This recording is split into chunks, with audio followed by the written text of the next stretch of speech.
All right, everybody, we should be live for our stream tonight. It has been a very late start here for the Silly Extreme cast this week, as we've been setting up all kinds of new stuff. So, to quickly go down the list, I'm actually using my Discord camera here. So now, left is left, right is right, which is amazing. I'm on a new camera. I have acoustic paneling behind me, which is like completely screwing with my peripheral vision, so I'm not used to seeing something on the wall behind me. And Shark over here is streaming as well, so we're doing a dual stream on YouTube. Yep, so now you can see my chat on one side and Josh's chat on the other side. Ideally, unless anything else has broken in the last hour of us fine tuning and trying to make all this work.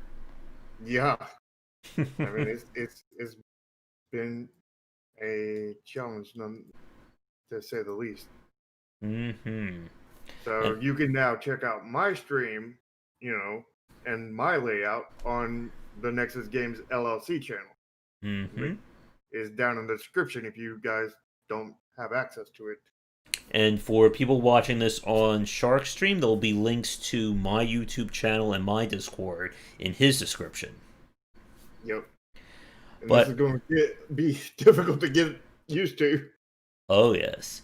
I'm still having trouble getting used to the fact that there's like black foam, in behind my computer right now. It's just completely throwing off my entire, sense of looking back there, because there hasn't been anything on that wall for like the last 30 years or the last like 15, 20 years. So it's all weird. Back there and you're like, what in the heck is that black stuff? Oh, yeah, that's the phone.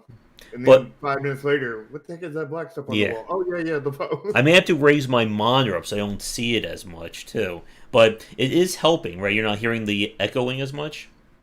Yeah, it's definitely better. Well, at least one good thing has happened.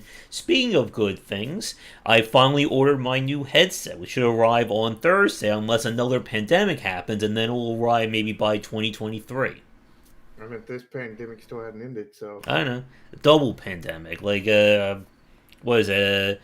The Sharknado. But we are starting incredibly late tonight, which means we are going to have to do some cutting of discussions, because of the fact that I do have to get going around 7, so like an hour and 10, hour and 15 from now. So we're going to have to speedrun that.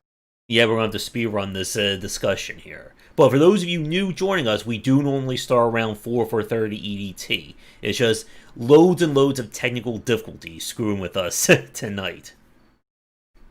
So, I guess very quickly, the big news this week, of course, is the reveal of the Xbox Series, whatever the heck it was called, and of course the PlayStation 5 reveal.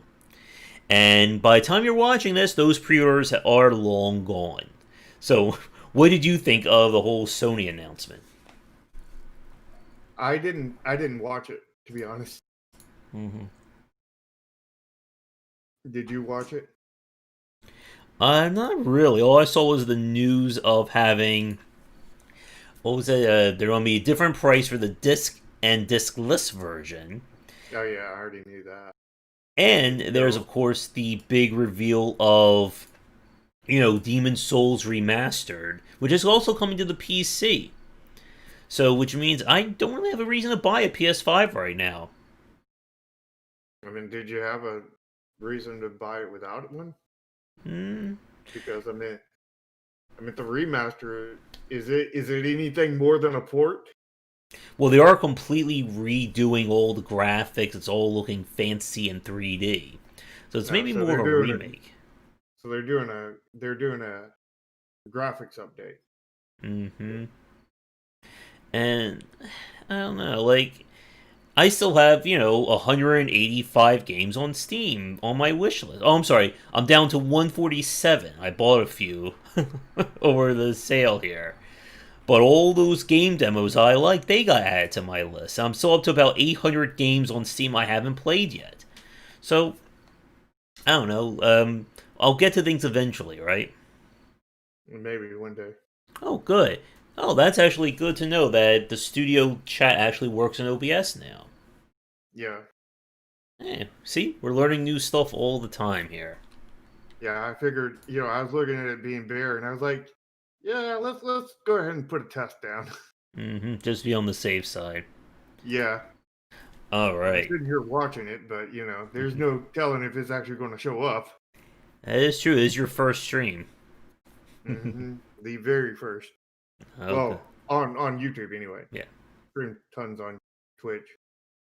Yeah, so I don't really have anything, profound or unique to say about the PlayStation 5. Again, I've long since stopped caring about the console wars.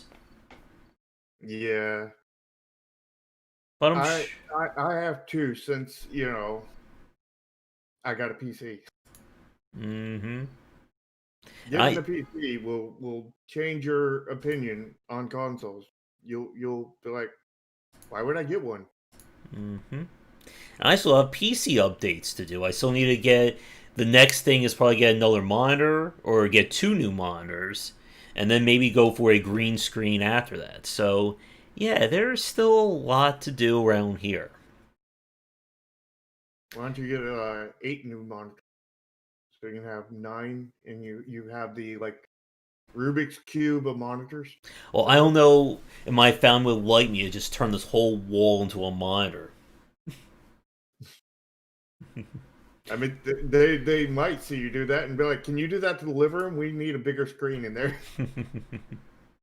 Just have set up 9 big screen TVs tiled together, like the old 80 movies. You remember those? Mm-hmm. But other than that, I'm trying to think if there's anything else like major news-wise, and I guess anything coming to your mind? I mean, just more updates with Epic and whatnot, where Apple is legitimately trying to, despite the court already telling them not to, they're legitimately trying to remove all games from their iOS that Nice. use the Epic Game Engine, which is definitely going to solidly paint them as the villain kind of thing in so many ways. And I mean, they don't care about that, No. but obviously, but the question is, will they care? AKA, will their fan base that buys all these overpriced Apple products care and stop buying overpriced Apple products because of this? You got the popcorn ready, Rat's Tail? Yeah. And yeah, to his comment about, yeah, people who get the discless version, they're going to forget about, the discs and stuff. That's going to happen. Yeah, I mean the big issue I see with the discless version is, I don't know if Sony has this, but I believe Microsoft has a proprietary hard drive in there, or SSD in there. Actually, I'm pretty sure Sony does too. So that if you want more space, you're not just going to be able to add a drive to the outside, like an external bay or anything. You're going to have to go and buy their expensive proprietary SSD, which will probably, and you'll have to chunk your own one kind of thing, So like your old one, let's say it's 100 gig kind of thing, and it was like 100, the equivalent of $200 kind of thing, and then you go buy a 500 gig, and you probably pay like $1,000 for that thing, and then you lose the 100 that you already had kind of thing. It's like, ooh, now you're talking about a very expensive PlayStation and still like no storage on it. Oh yes. Yeah. And again, like for myself, I just have no desire to buy a full price console right now. And again, I can wait. The only thing I'm like slightly tempted is that Super Mario, the 3D Mario All Stars collection, which I'm pretty sure is already sold out. Which I'm kind of curious myself on that. And speaking about kind of getting all that super rare stuff, I was talking about this on Twitter, that it seems like in a strange circumstance that all my bad luck when it comes to RNG seems to not apply if I play gotcha games on mobile. It's the strangest thing. Like, if you remember, we played that strategy game where I missed a 90% chance to hit, and then I play a gotcha game later that night and I pulled a 1% chance super rare character. So I think my luck is just completely reversed here. Well, then you should be good when you play Project Red. Oh, there we go. Continue. Oh, the Nintendo, the Super Mario All-Stars is still actually readily available. Oh, that's a surprise. I thought people would have scalped it by now. Well, I don't know why you'd be interested in that, because all that is an emulator. Yeah. 3 emulators put into one. Mm-hmm. I mean, it's not like they updated the graphics or anything like that. Yeah.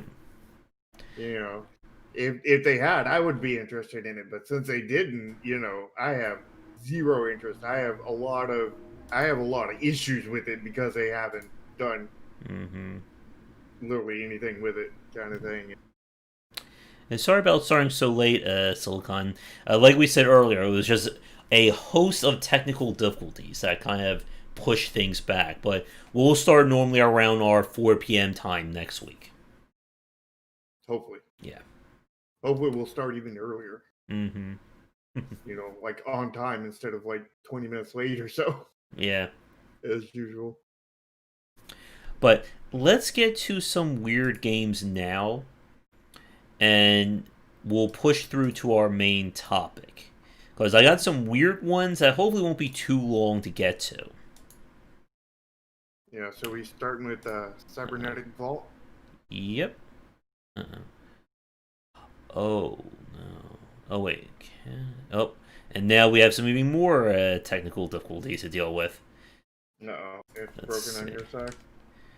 Yeah, because I had to switch things around. Let's see if I can make this quick. Working on my side, thankfully. It's one down. That thing is now I can't see the.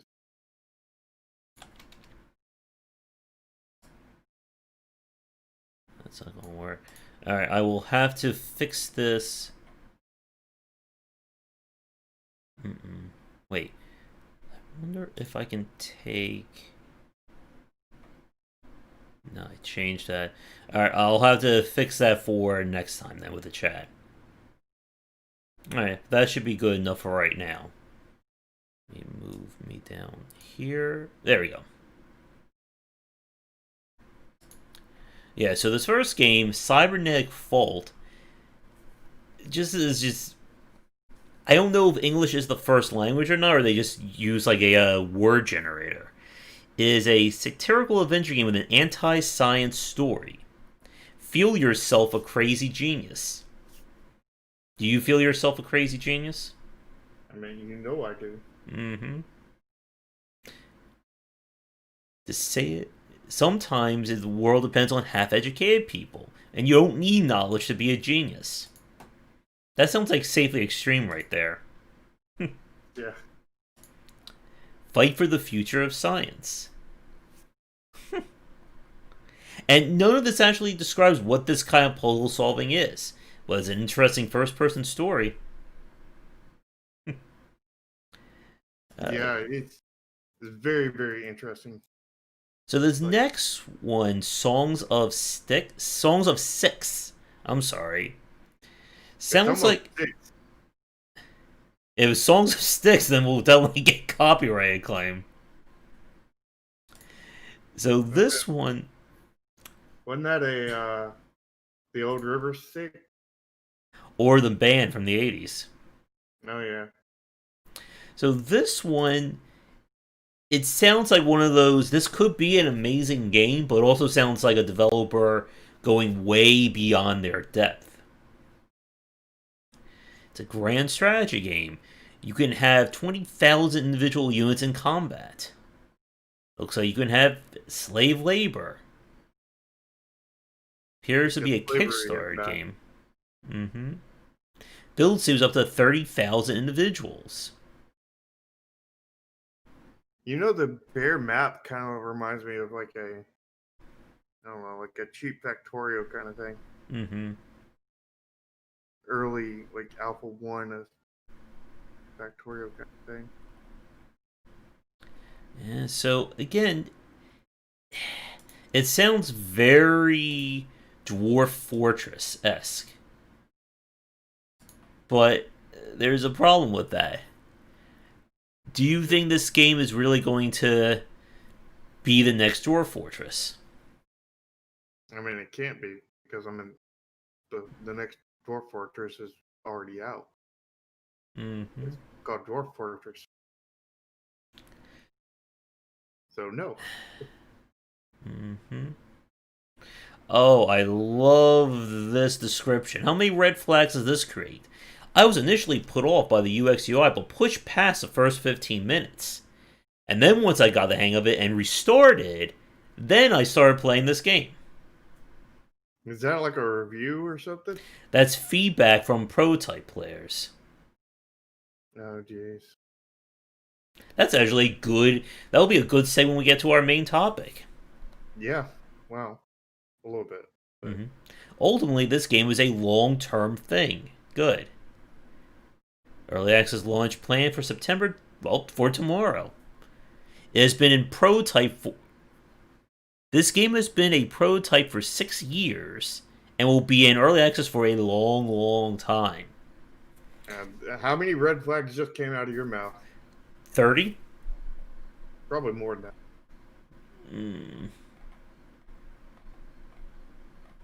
Yeah. So, when do you think this will be the amazing game? In 15 years? 30 years? About.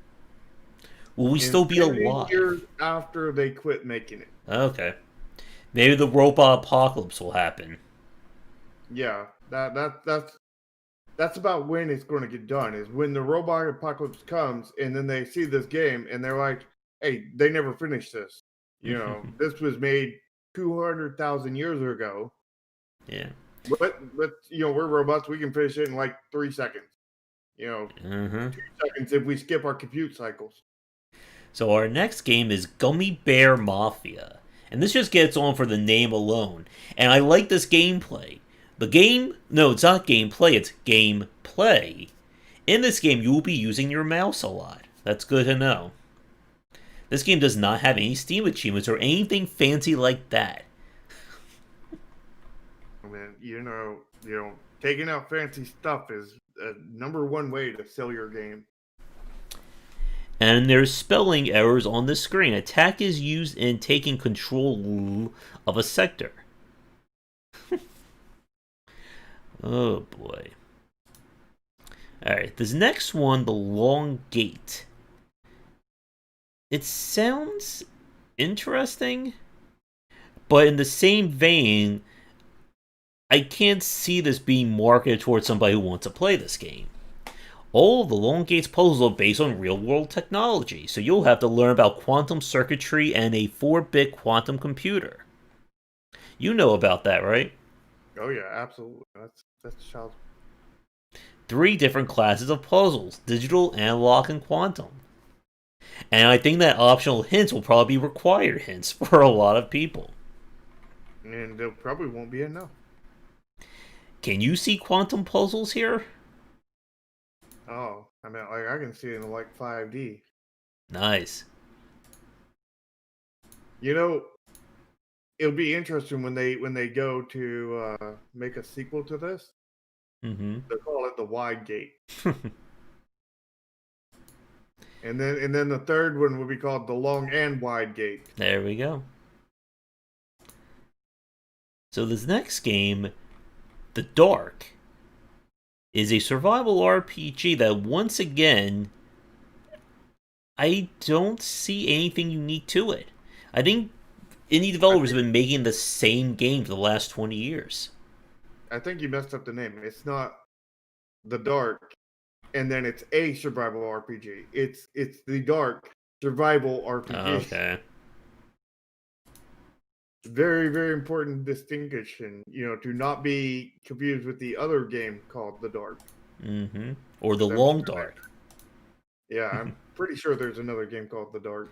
I'm pretty sure there's probably 300 games with The Dark in the title. Not well. I'm just talking about the name, just Mm-hmm. The Dark. Pretty sure there's a game like that. And yeah, these are some really marketable screenshots. And this looks like just like high res World of Warcraft, right, where the character's standing there in his shorts. Yeah, it does look all like just high res World of Warcraft kind of thing with overblown glowing from candles and stuff. Mm-hmm. So the next game, the Imagine Leviathan. This is a 20-minute horror game, which I am not sure like what we're doing. I think we're being attacked by words. So how long do you think it takes to speed run this? 2 minutes? Maybe. I mean, it has a unique aesthetic to it, but I think at some point we need to do a discussion about like micro games. Like a 5 to 10 minute long game. Yeah. Because Short end of that is it's not long enough to sell. yeah, It's long enough to put out there, and maybe build some kind of fan base by putting it out there for free, but it's not long enough to sell kind of thing. You sell that for even $1 and people are going to be mad. like the whole Dread X collection thing. I want to talk more about that. Here's a bonus indie dev tip for those of you watching this. I sent an email to the people who are responsible for the Dread X collection from their website. It says that email no longer exists. So make sure your email addresses work on your company website, people. I mean, if they don't work, then it's no sweat because they just have to, you know, email, send their email to every person who ever wants it. Yeah. It's easy as that.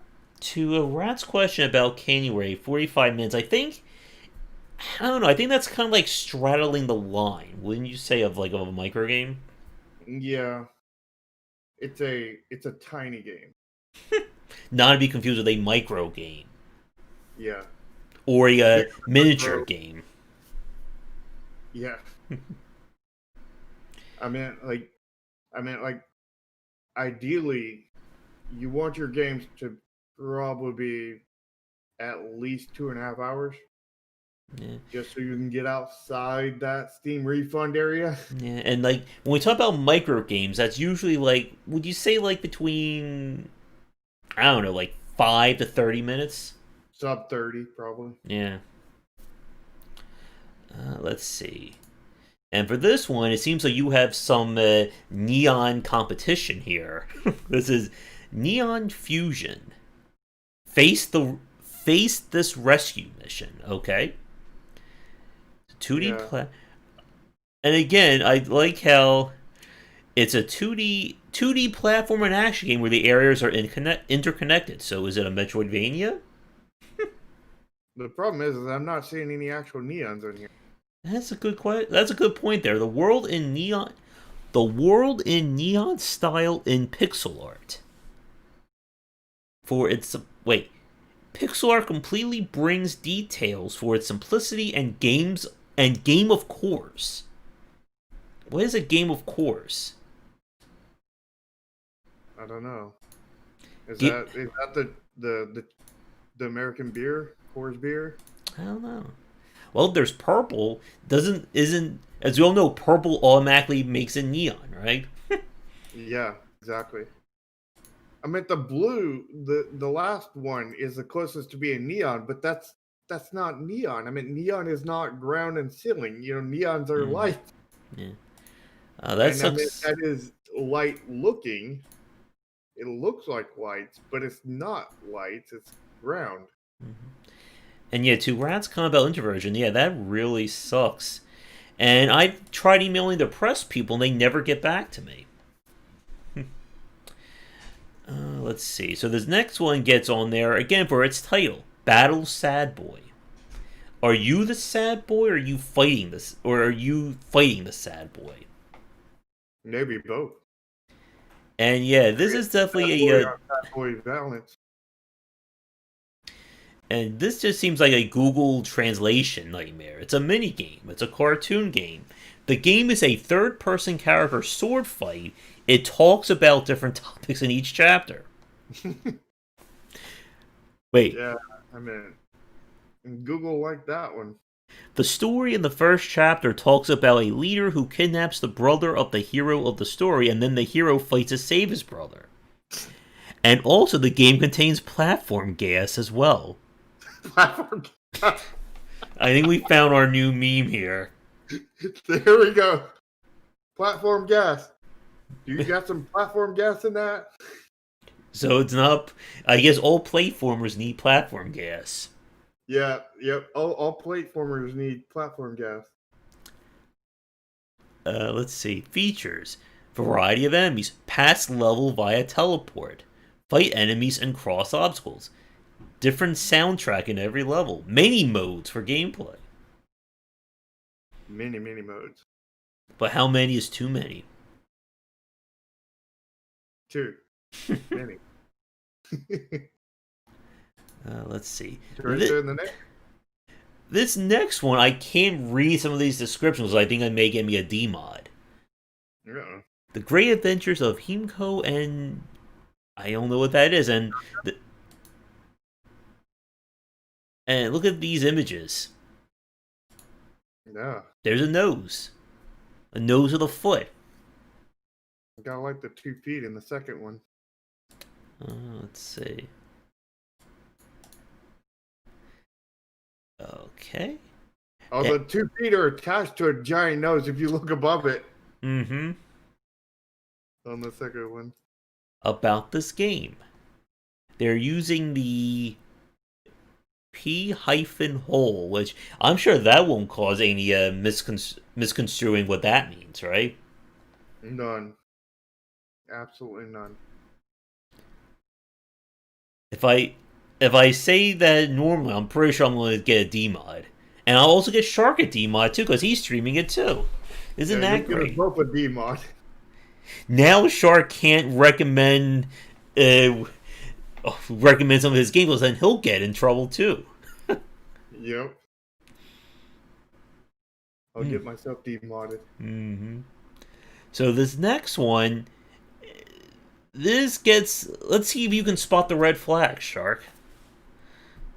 So let's see. It's a barrage shooting game. It all sounds good until you get down here. We are sorry to tell you guys that we have decided to delay our game. We promise not later than September. And then here are all the features. Red zombie, green zombie, blue standing pile, King Kong robot explore by you. Do you know what that means? I mean, it means King Kong robot explore by you. I mean, and the game highlights. It has a weather system. It has a lighting system. You can permanently save. Oh wow! I mean, these has are like everything. Groundbreaking features. I mean, like I've never seen anything like this in any other game. But does it have platform gas? Yeah, I mean, like only the good ones do. Only the good ones have platform gas. We need to get ahead of this. We need to trademark platform gas and start selling it. Yeah. I probably need to make a little meme logo or something so we could use that for an emote. Mm-hmm. Platform gas. All right, so our next one is I think this is our last one because we're trying to speed through this, is I Have Lived. Experience a journey through the empty remains of the dead world playing as both characters. Take a fresh approach to solve little puzzles. It sounds great, but once again, I have no idea what's going on in these screenshots. Yeah, I don't either. Is it a walking simulator? I see triangles. Yeah, lots of triangles. I see what appears to be a colossus. I'll try. Mm-hmm. There's a dragon. Do we chase the dragon? We might. And that's not anything related to anything outside of this game, right? Mm-hmm. Absolutely not. Yeah, we started very late for it, so we're trying to speed this because I do have to get going in about 40-50 minutes. So this will be kind of a shortened cast, and we'll get back to our normal length next time. Now that most of the bugs have been worked out. Yeah. And by So, the bucks, he means basically me setting up most of the things for the stream. so let me pop back over here. It doesn't even tell what the genre of that is. No, it does not. Well, it says it's adventure casual. Oh yeah. Mm-hmm. I'm not seeing that.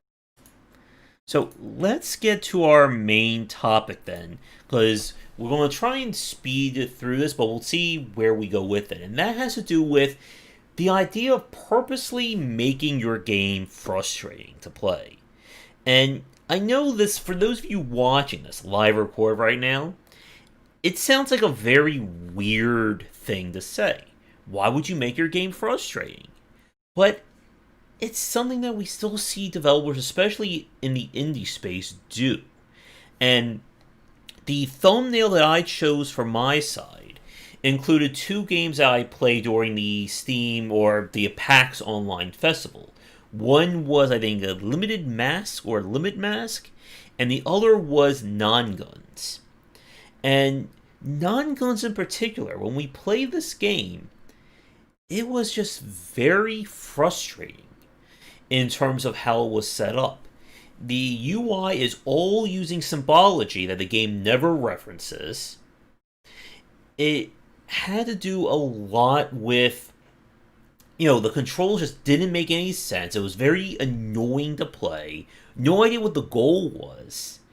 And when I went to the forums and I looked at what people were saying about it, the developer and supporters kept saying, yeah, this game is supposed to be confusing. You have to learn it to play it. And when I looked at, for those of you watching this recorded, during the Weird Games segment, we looked at that game, The Song of Six. And one of the descriptors, or one of the things people were saying about it, was this idea of, yeah, I had to restart the game and I had to relearn it, but then I got the game and now it's great. And it was Non-Guns. That was a game that we played that kind of started this. And we also played another game. Let me see if I saw the demo. Unto the End. That he's going for a very deliberate kind of combat system. Everything just feels not only very weighty, but it feels very cumbersome as well. And again, it's one of those games that the developer is explicitly having pain points and frustrating elements in the game. And the kind of our topic is, does that work in today's market? We've talked many times about the idea of you have to get good to play a game. And people will, again, time after time, cite Dark Souls or Demon Souls as kind of the origin of this. Dark Souls is a hard game.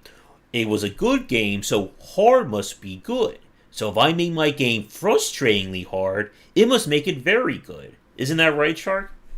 Oh, absolutely. And that's the reason why Sekiro is like the best game ever made.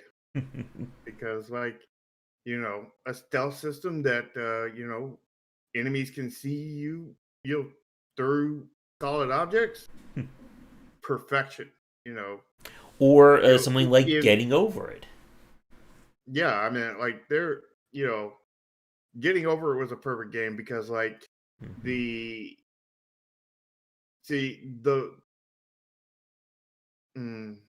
PewDiePie it was perfect in the way that if you were a reaction-based YouTuber, you could put that on there, and when you did your overreactions kind of thing, you could kick them up a whole nother notch because you were legitimately pissed when that happened, kind of thing. Yes. So So like it's a legitimate piss on top of the overreacting, making you super overreact kind of thing, and getting you more views and more money kind of thing. I mean that's why it was good, because like YouTuber money.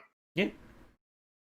And as we all know, as long as PewDiePie plays your game, it always succeed, right?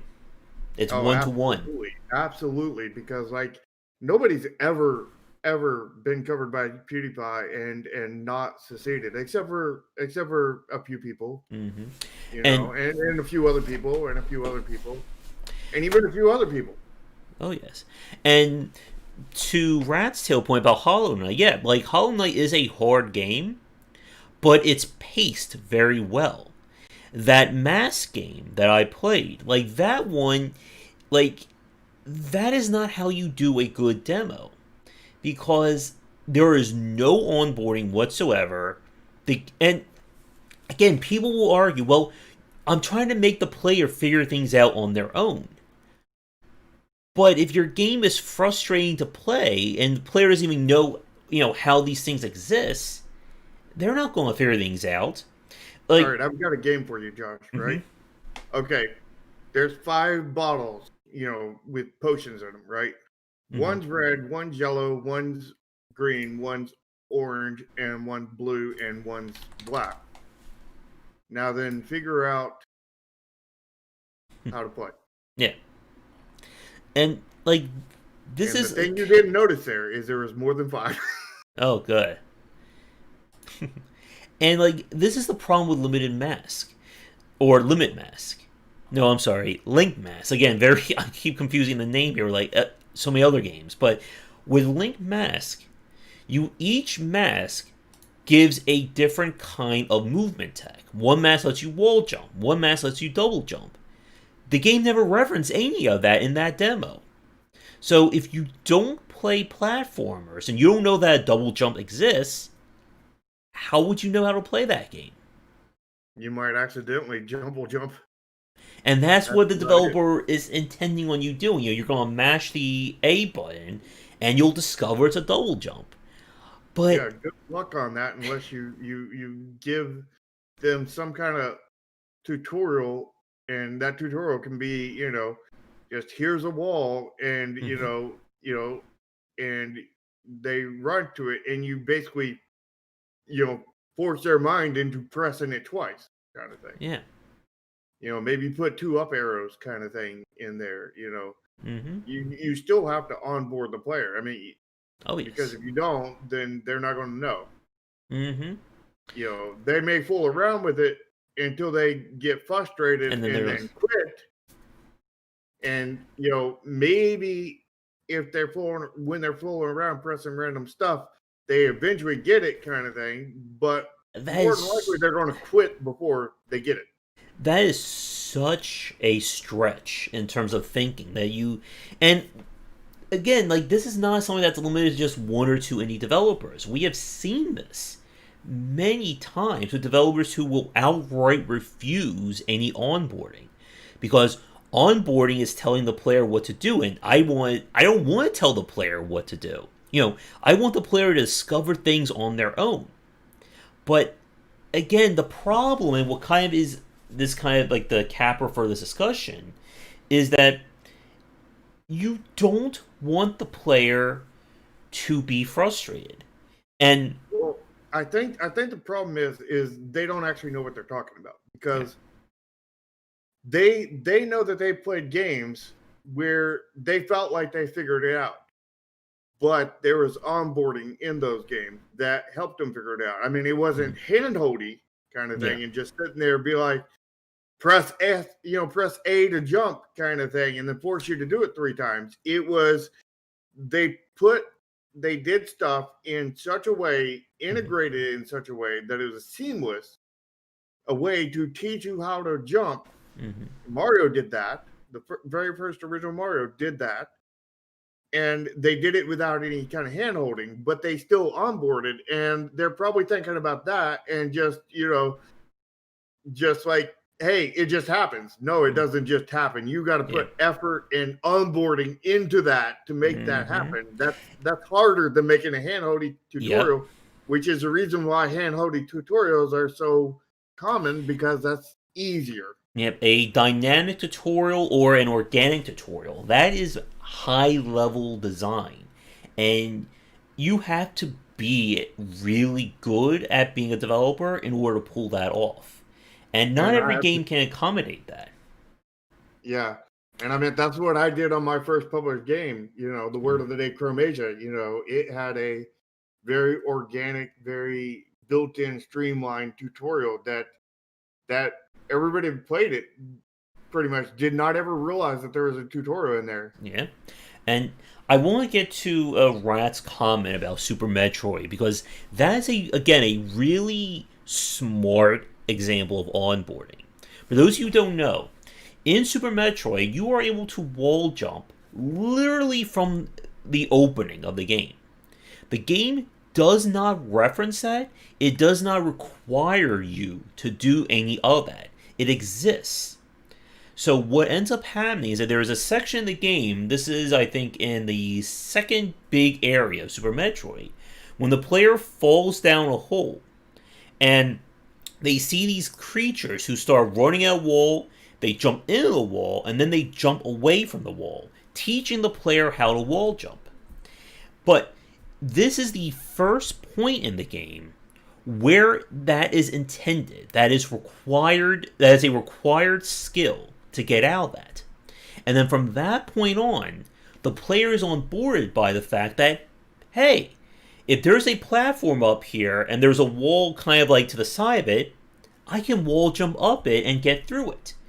It's an organic tutorial, but again, the game is designed and paced that you could make use of that wall jump within the first 20 minutes of the game. Speedrunners will do that, trust me.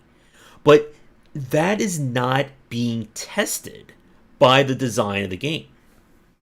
Mm-hmm.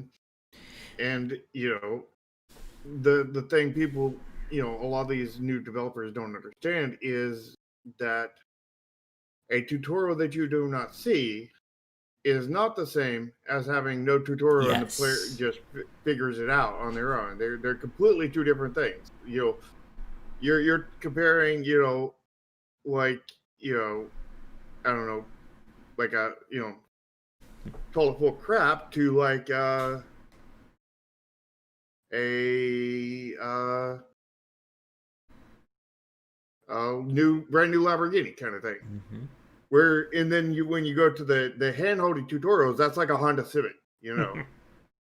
So you have the crap, you have, you know, which is no tutorial. You have the Honda Civic, which is the hand-holding tutorial, and then you have the streamlined, you know, tutorial that nobody, you know, that doesn't know what they're doing kind of thing, that can spot that, you know.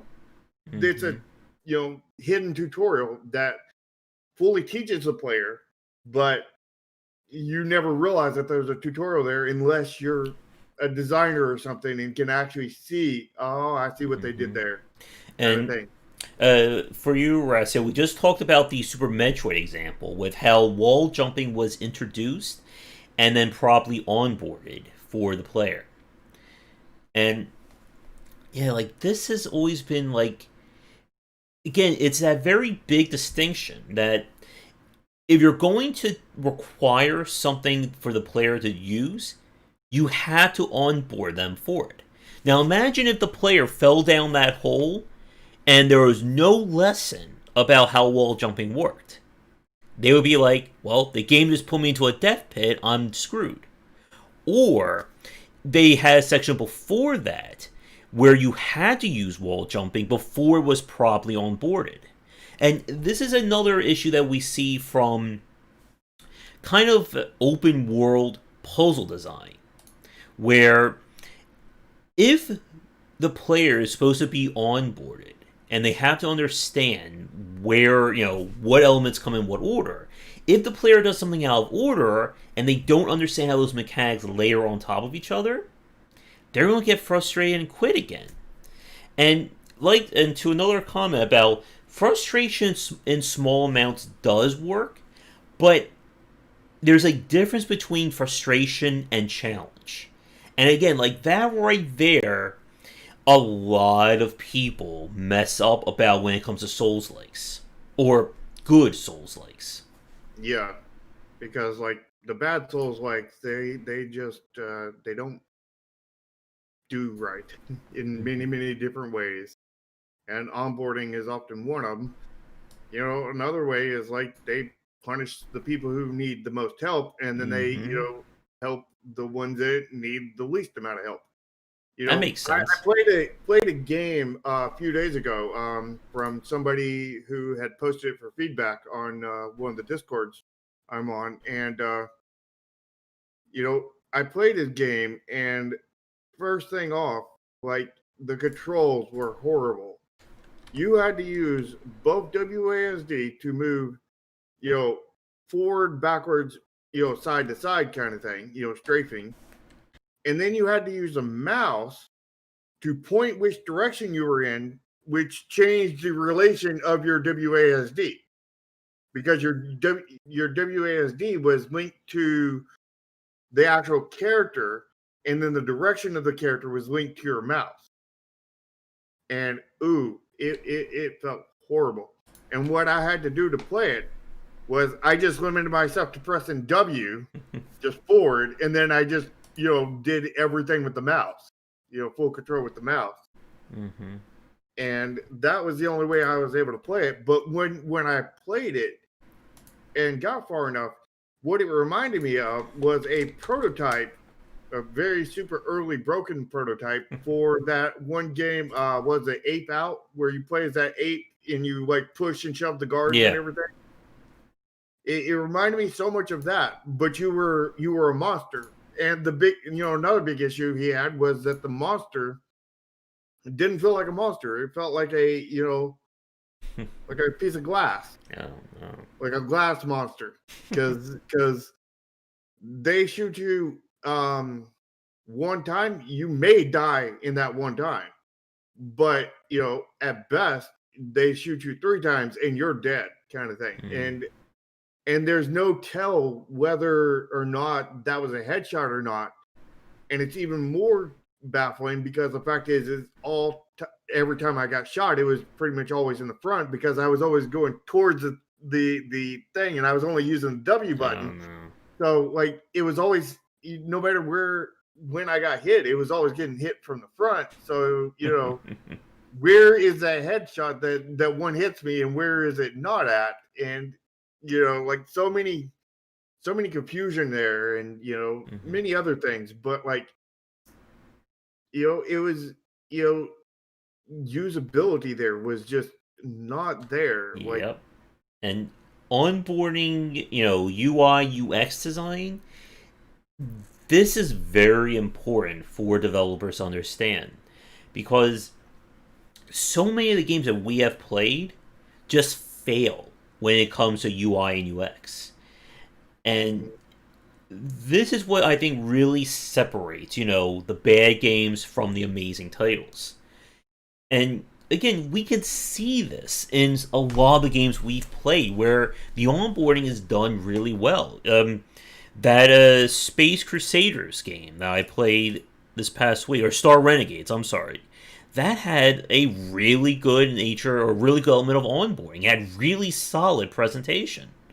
The I think you may have fallen asleep at that point, or you weren't watching. But we tried that Crying Suns game, that where we yeah, saw. Oh, I'm sorry. I seen that. Yeah, It was not that night, but I seen it this morning. I think it was. that has some amazing presentation to it. I also played that one already. Mm-hmm. And again, a lot of this stuff, and we've said this before, the simple looking stuff is usually the most complicated to get right when we talk about game design. Yeah, like the simpler it looks, probably the harder it was to make, because the fact is you want, in order to, it's like if I gave you an entire book and told you to sum up that book in one paragraph, and you're like, and don't like miss anything, basically, kind of like just condense that entire book down to one paragraph, and you're like, that's going to be a lot of work, and they do all that lot of work, and that's a simple one. So like the more if they give you a book on how to play the game, they took the easy way out, aka the hand-holding thing. If it's streamlined, you don't realize there's a tutorial there. It's very simplified, like very clean UI, as in there's not 5 billion options, everything's sorted properly and everything else.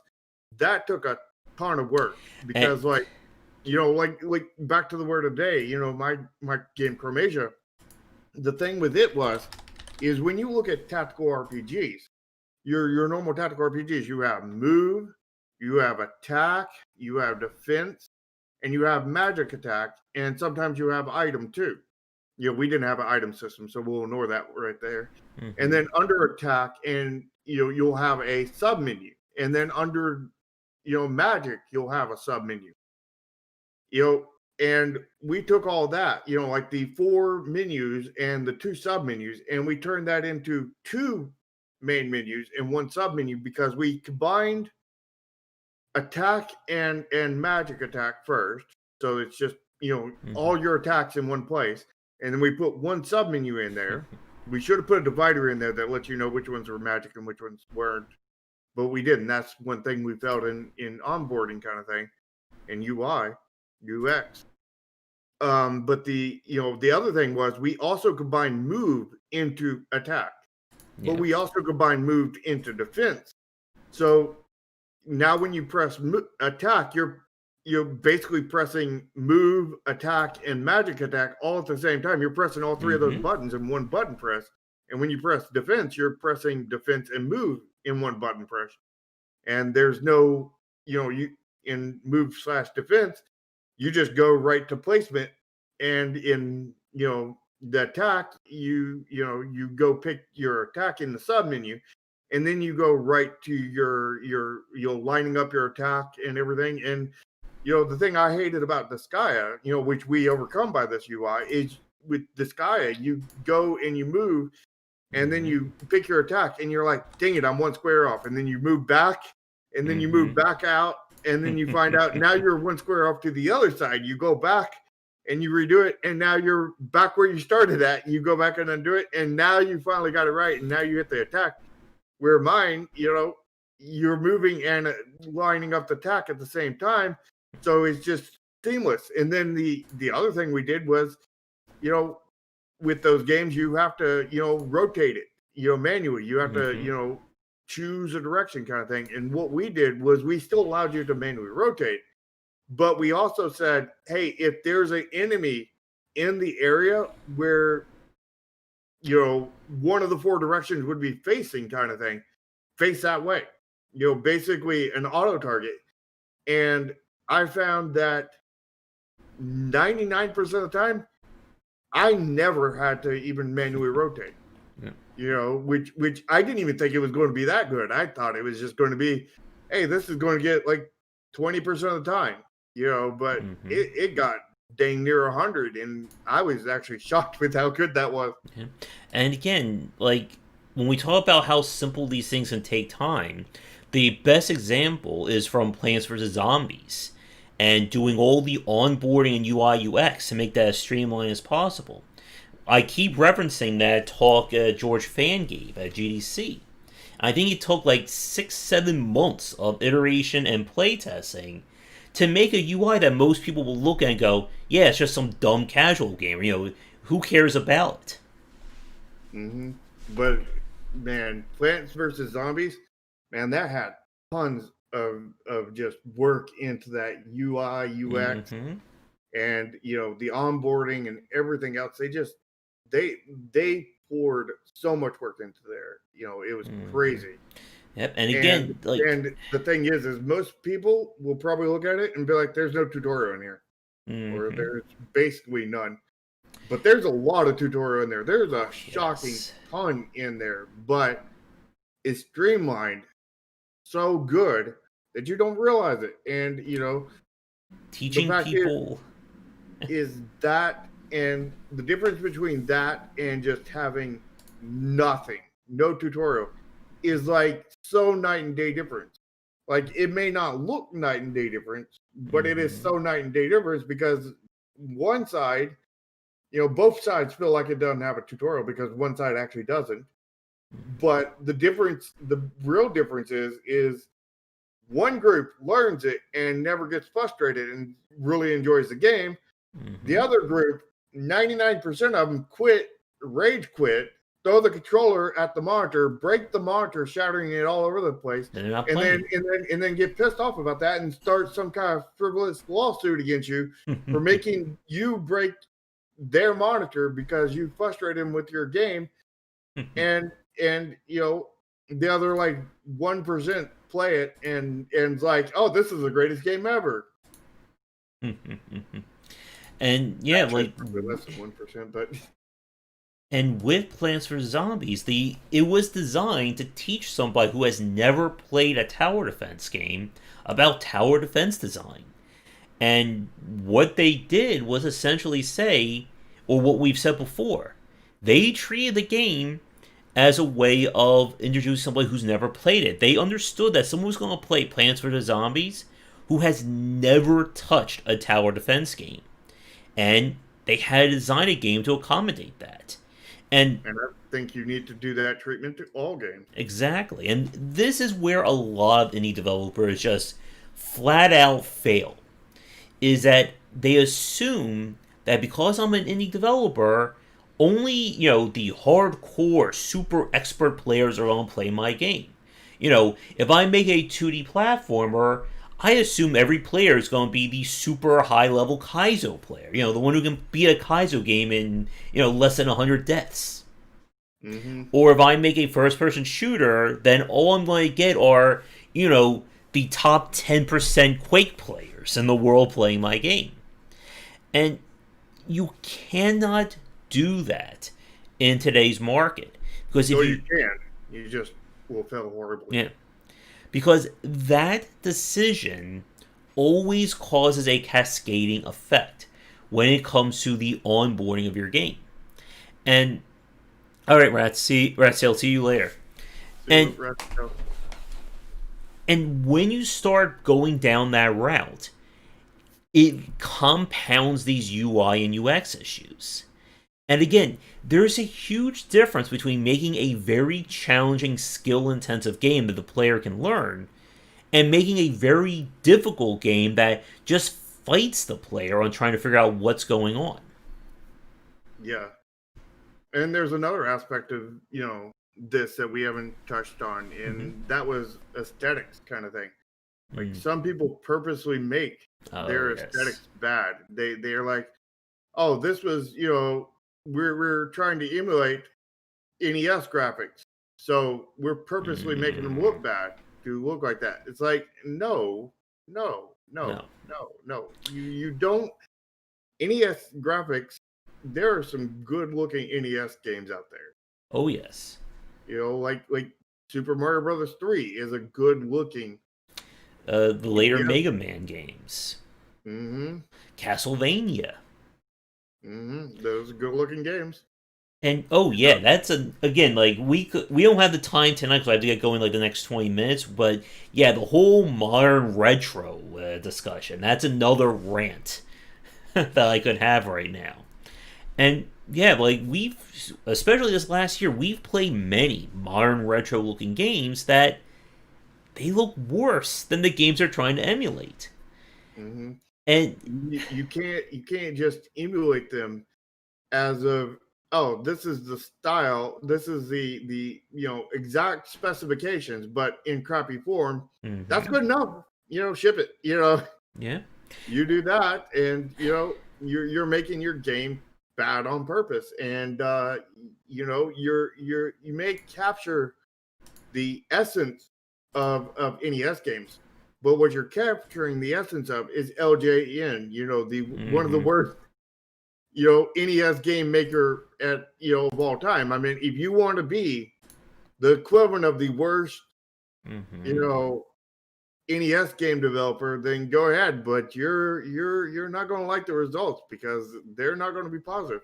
Yep. Now, then, if you want to emulate a NES game in such a way to make it a beautiful NES game, like Mario 3, Castlevania, all these other things, Metroid, Mega Man games, like those were very pretty games, and you could definitely emulate that and pull that off if you're good enough, kind of thing, and it will look more like an NES game than what the other person was doing with the just let's just slap something together and make it look bad on purpose. Like no, and again, like that's another big point that people aren't going to like your ironically made bad game.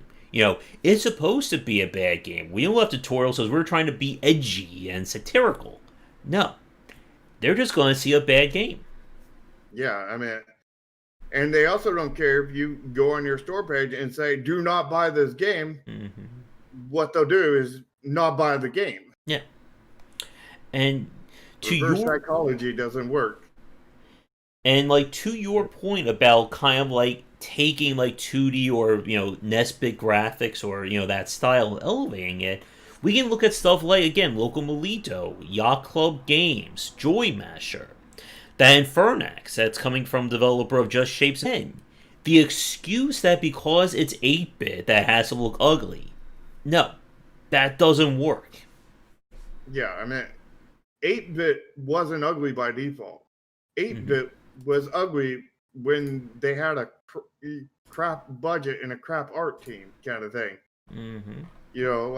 If you want to do a crap budget and a crap art team, go ahead, but people are going to see it and be like, that's a crap budget and crap art game, and then they're not going to buy it. Yeah. But if you do good NES graphic kind of thing, then with today's technology and everything, today's tools, today's knowledge, more and more specifically, because you're still following the limitations of the NES. But, or at least most of them, all the graphic ones for the most part. But even within those limitations kind of thing, you can make something better than any NES game out there, because the fact is you can skew it, because the NES had very specific color palette. Yep. You can run any color palette. Oh yeah. And I mean, you can even limit it to the same number of colors, but you could also add more colors, because I mean that was just a technology limit, and that's not going to be oh, that's not a legit NES thing at that point. No, it'll be just as legit. And again, we have seen developers go above and beyond, not only with their aesthetics, but also with their actual designs. Again, something like Blasphemous or Odalus: The Dark Call. And what we're seeing with Infernax, that these are games that the developer didn't just say, I want to make an old school game and be done with it. They wanted to do more than that. And like we've said, what they wanted to do is make a game that that the developers back in those times wanted to make. Exactly. But couldn't, because of hardware limitations, because of cartridge limitations, because of speed and latency issues, because of knowledge, because people back then didn't know nothing in game dev compared to what we do now. It was night and day difference kind of thing. Because I mean, they were basically programming on a calculator, where we're programming on what was the equivalent back then of every computer in the world tied together, and still times 10. By 10. Yeah, and this is another point I think, that needs to be said. That when I spoke with developers who are working on modern retro RPGs, especially those that are, I think it was Scold and another one, and when I interviewed them, they explicitly said that yes, we're designing a game to have that look and feel. But we also want to go beyond that. We know those old games were frustrating. There were limitations. Again, any of the old school consoles and those kind of designs had obvious limitations of what you can and couldn't, or what you could or couldn't do. And they also had this, design was not all that big back then because I mean, nowadays when you talk about lives in a game, that's a really outdated mechanic kind of thing, and that was in basically every game back then. Or if your game doesn't have an internal save system. And I mean, like, are you going to put the bull crap of you've got to write down this password in your game? No. Well, you might, but not if you want to do well. Yeah, people aren't going to deal with that anymore. And again, what they want to do is create a game like that, but it still has to be palatable to modern audiences. And you can't just use frustration as a crutch. You can't just say, oh, this game is purposely going to be hard to play because we want to test the player. No, that's not where you want to test somebody on. I mean, it is where you want to test somebody if you want to go out of business. Or if you want masochists to play your game. But masochism is not a huge market. Nope. You got a market of Josh and, 2,000-3,000 others. But people, not even all 2,000-3,000 of those even play games. And yeah, exactly, I mean, Silicon. I think if you want to, appeal to the masochism, thing, you'd be better off not focusing on old school Nintendo games, but rather, ones with BDSM hoods, And you have to be very much well aware of what aspects of your game you want somebody to focus on. And like we've said, anything that distracts or prevents the player from enjoying the core gameplay loop, that is bad design. And too many developers still fall into that idea that if our game is frustrating, then surely it must be a good game. Or, we want to force the player to think. That's another thing that I think a lot of people will argue. We want the player to think. But like we've said, with the examples of Super Metroid, Mario, a lot of organic tutorial design, you have to kind of play, there's definitely psychology at work here that I think a lot of people don't understand. Yeah, it's not just as simple as just make it and they'll figure it out.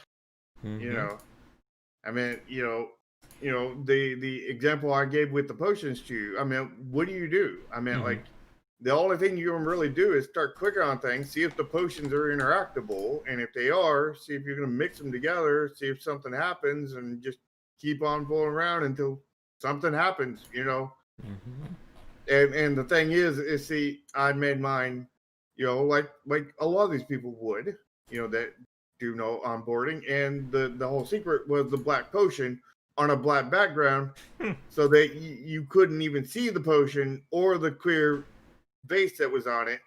So when you were clicking around, all these 5 potions that you could see, nothing happened, and then you had to magically accidentally click and drag on the black potion, and then you hear the sound effect of the potion swiggling, and you're like, wait a minute, is there something in my thing? And then you jiggle it, yeah.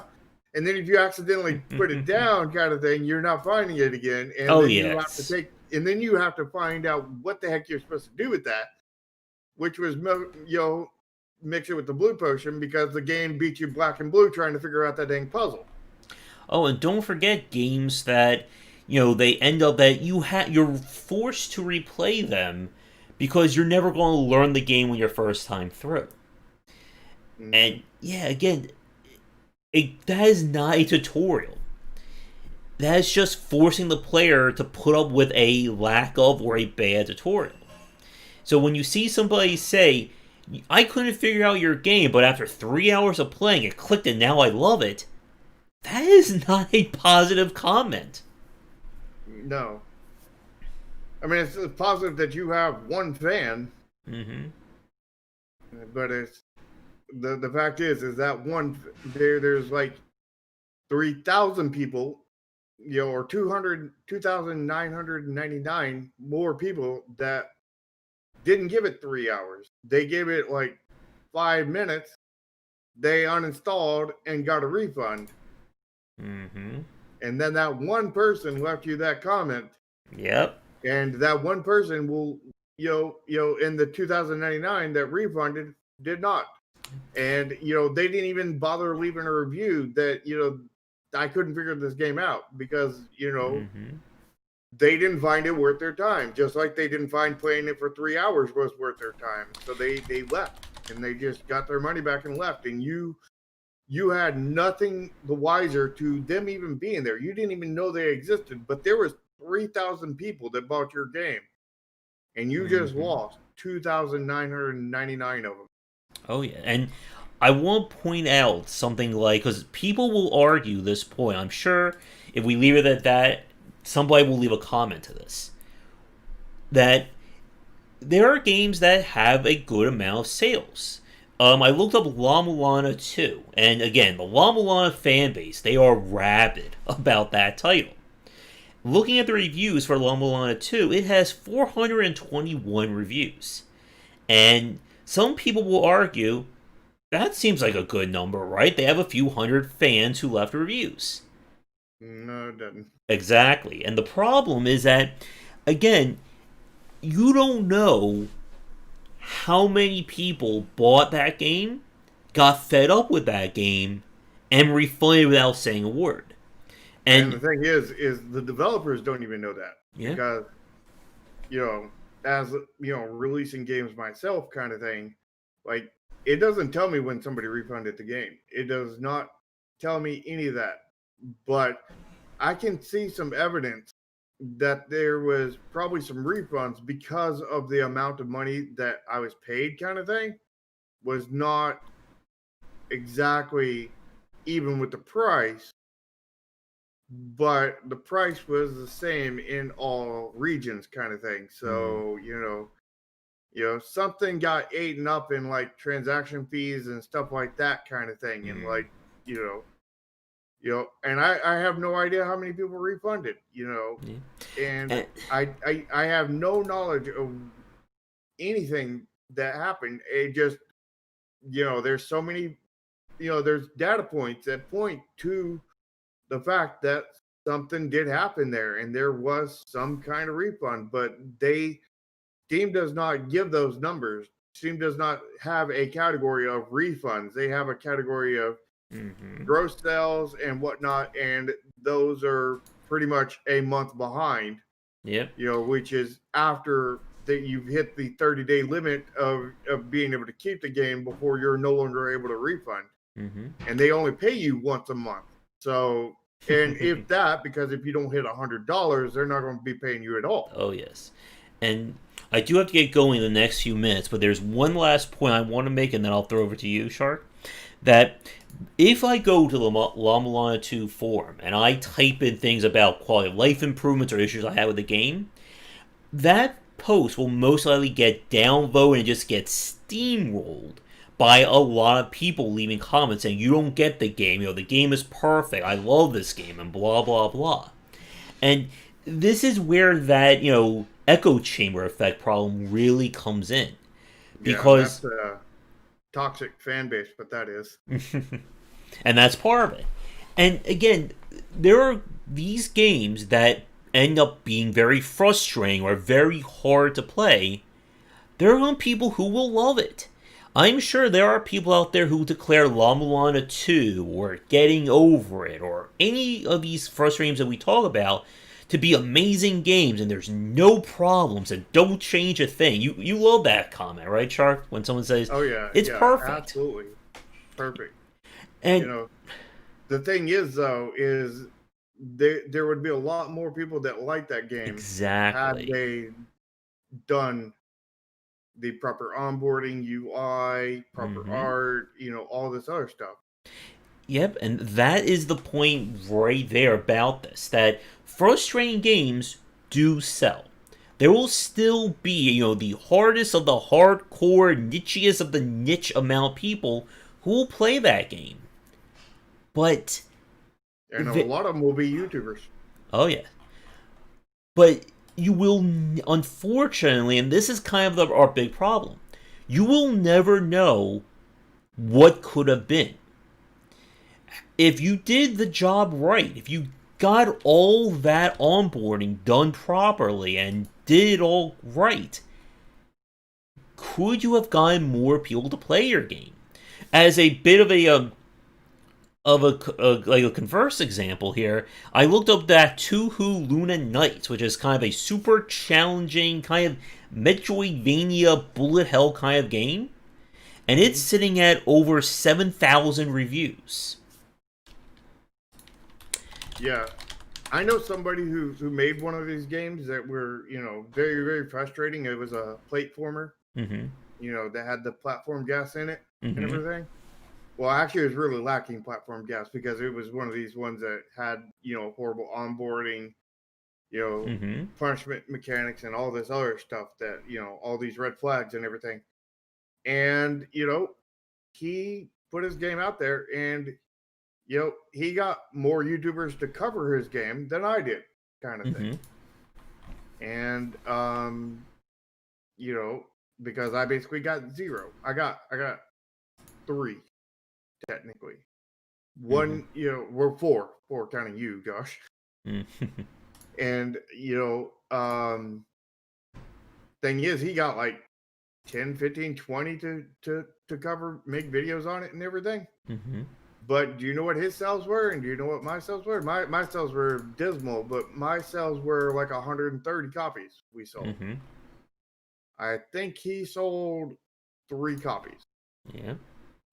And again, how many people did buy that game and then ended up refunding it within a minute or two later? And yeah, like Shark and I have been having this discussion about, the drop-off rate when it comes to people playing a game. And that is another major topic we need to get back to at some point. Because it is important. Because you can have a game, again, there's going to be people who love your game, warts and all. But like we said before, people don't want to put up with pain points or frustration in a title. And it doesn't matter if your game is amazing if once you put up with all that, because a lot of people are going to end up quitting. This is This is why we still turn to developers like Nintendo and Blizzard, who do a really great job of getting the people invested in their games, doing that onboarding. And again, this is why people love the Mario games, and they want to play more of these titles. Because, yes, they're not going to be super demanding to start with, but that's not the point. They want to make sure somebody starts these games and enjoys it from minute 1, not 4 hours in after 20 different restarts.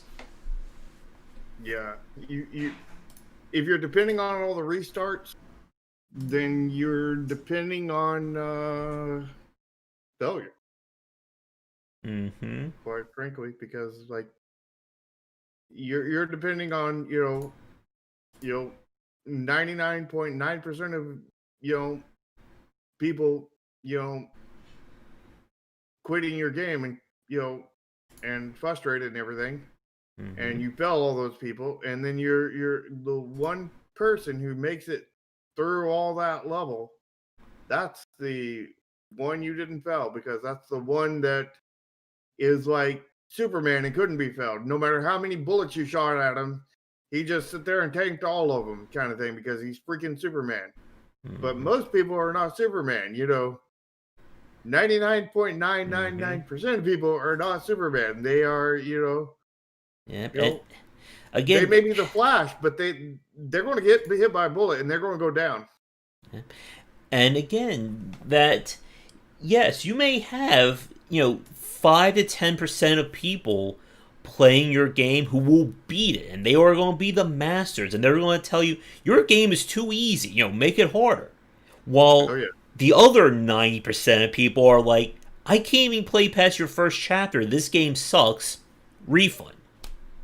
Yeah, I got to the point on my testing for my last game, to where the hardcore was saying this is too easy, and the more newbie were saying that this is a little bit on the hard side.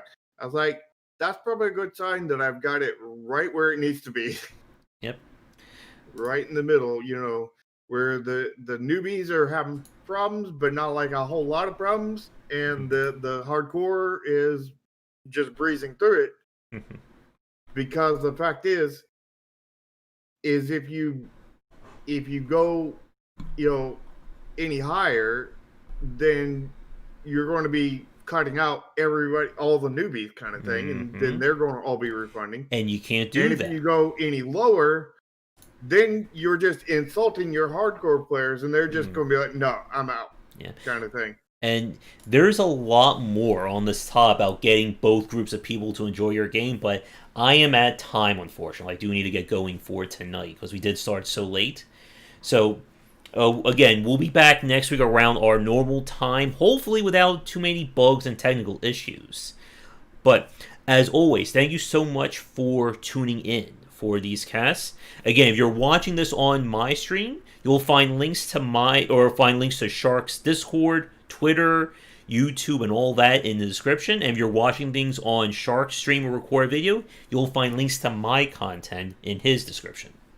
As well as mine, the Discord and everything. Yep. So you'll find in both of our description, you'll find all of our links and everything. Yep. Be sure to, of course, do all that liking and subscribing as well. And you can follow me on Twitter at GWBicer. And again, be sure to join our Discord channels that are linked down below if you want to continue this discussion about frustration. I'll be updating our topic thread with that probably later on tonight. Yep, and we always enjoy talking game dev. Oh, yes. So, everybody, we'll be back next Sunday around 4 p.m. Hopefully, maybe we'll start on time. We'll see. 4 p.m. EDT for our next show, and come back for daily discussions on game design here and on game wisdom, where we examine the art and science of games. Until next time, take care.